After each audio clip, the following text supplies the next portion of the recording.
Now it's my pleasure to welcome to the show the birthday boy, Cameron McCormick, Jordan Spieth's coach, turned 42 on Saturday. Happy birthday, Cameron. Thanks for coming on. Thanks, Michael. I appreciate you having me. What a birthday you had, huh? Yeah, indeed. Yeah, it's one thing to have a birthday, celebrate with your family. It's another thing to get the gift that any golf coach, golf instructor could only dream for. So, yeah, it's been a fantastic weekend.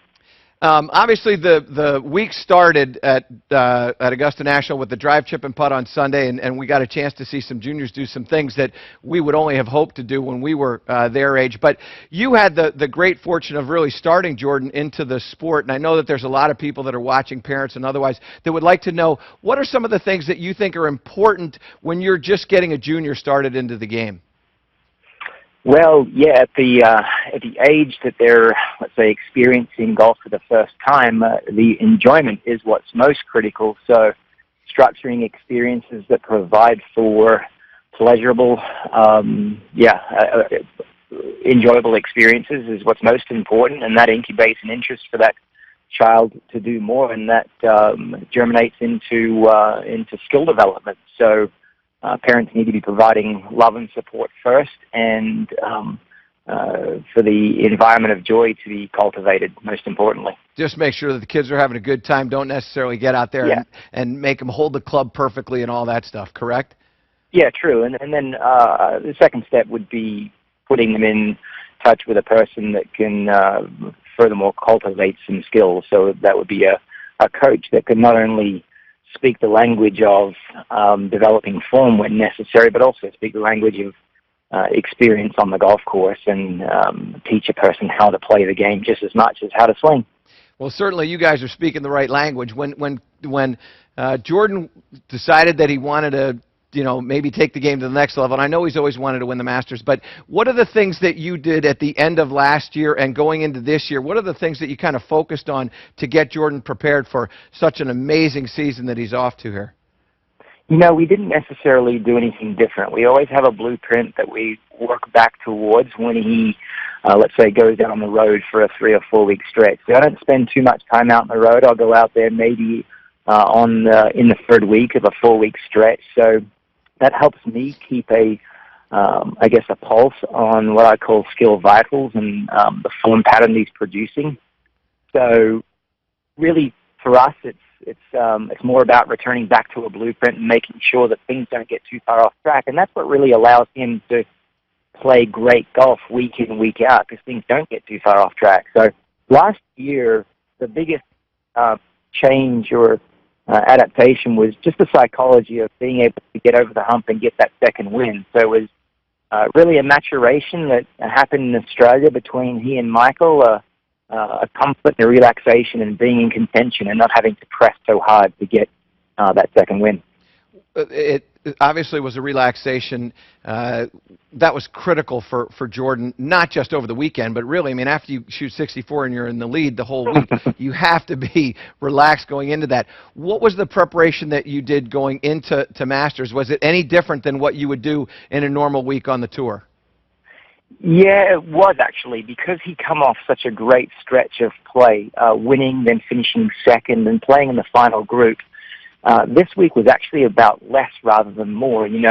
I think the expression that effort follows the law of diminishing returns. The more you do, it doesn't necessarily mean you get better results, and particularly this week. So we had to manage energy reserves. We also had to manage that he was playing great golf, and so we just chose to, he's and I, the expression that we share is trim the fat. So as best we could, test that he had the flights and the contact that he needed in ball striking, and test that he had the touch that he needed on and around the greens. And beyond that, it was just about relaxing and getting acquainted with the golf course again and the conditions of the golf course. So it really wasn't much.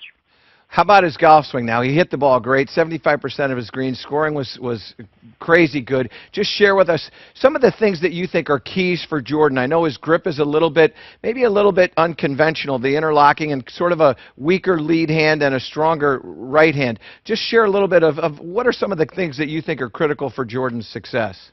Yeah, so to say that they're critical for Jordan's success doesn't necessarily mean that they're going to be critical for all the viewers' success. So recognizing that each person's swing is a unique blueprint. And relating back to the uniqueness of Jordan, I would say that largely what I've allowed to develop here is a prioritization of skills versus or skills over style. So my expression that I use is I let skills trump style. So yes, his grip and certain components of the swing may look a little unorthodox, but they're certainly effective. So back to the original question, what's most important for Jordan?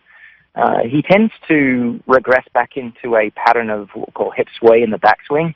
So if you're looking at him from the face on, the box that you might put around his hips, he'll actually shift to the right side, to away from the target.